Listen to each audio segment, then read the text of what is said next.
Assalamualaikum warahmatullahi wabarakatuh. Kembali lagi bersama saya Muhammad Taufik Urinta. Pada video kali ini saya akan membahas tentang penerapan teori Vitruvius pada salah satu rumah tradisional Indonesia. Rumah tradisional yang akan dibahas dalam video ini adalah rumah tradisional Buton yang biasa disebut Banuatada.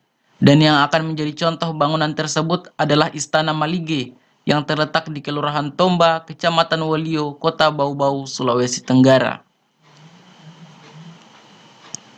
Bangunan ini adalah bangunan bersejarah yang merupakan tempat tinggal Sultan Buton ke-38 dan saat ini ditinggali oleh keturunan beliau.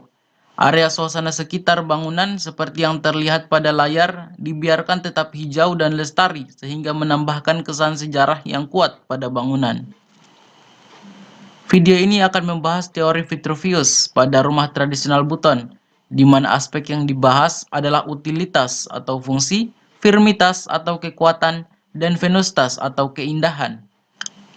Aspek utilitas atau fungsi pada bangunan Banuatada terlihat jelas dengan desain bangunannya yang hampir semua bagiannya dibuat dengan fungsi yang jelas. Mulai dari bentuk atap, ventilasi, jendela, sistem rumah panggung, dan lain-lain. Atap pada rumah Banuatada dibuat miring bertingkat yang merupakan desain yang sangat sesuai untuk daerah tropis dengan curah hujan yang tinggi setiap tahun. Atap pada rumah Banuatada terbukti mampu melindungi penghuni rumah dari curah hujan yang tinggi maupun panas yang terik. Banyaknya jendela dan ventilasi di setiap bagian rumah berfungsi sebagai media penyejuk alami, sehingga siapapun yang berada dalam rumah ini tidak akan merasakan kepanasan. Struktur rumah Banuatada yang merupakan rumah panggung membuat rumah bertambah sejuk dengan adanya aliran udara di bawah rumah. Berbicara soal segi kekuatan, rumah tradisional ini mempunyai struktur 4 lantai yang digabungkan dengan sistem purus lubang tanpa menggunakan satu buah paku pun. Meski begitu, kenyataan bahwa rumah ini telah bertahan melewati berbagai zaman menunjukkan bahwa aspek firmitas atau kekuatan pada bangunan ini tidak perlu diragukan lagi.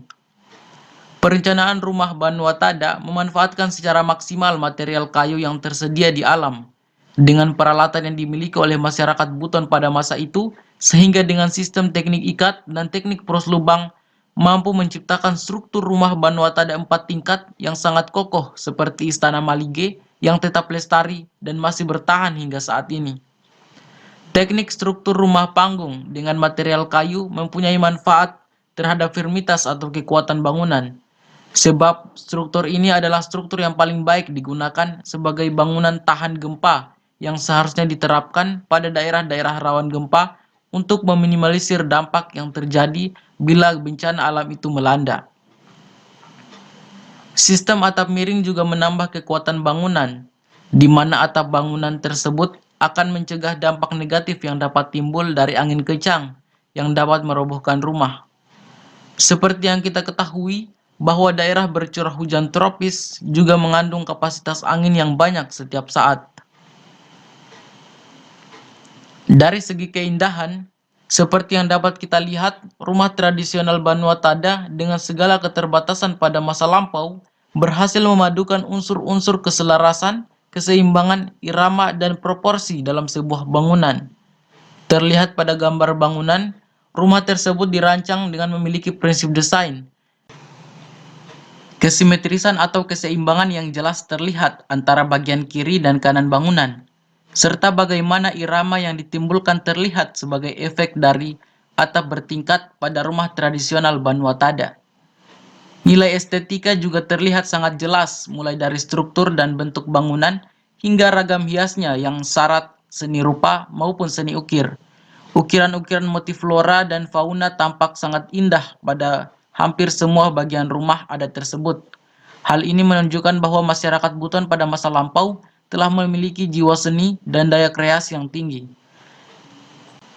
Demikianlah video kali ini. Semoga video ini dapat memberikan tambahan informasi dan wawasan yang bermanfaat.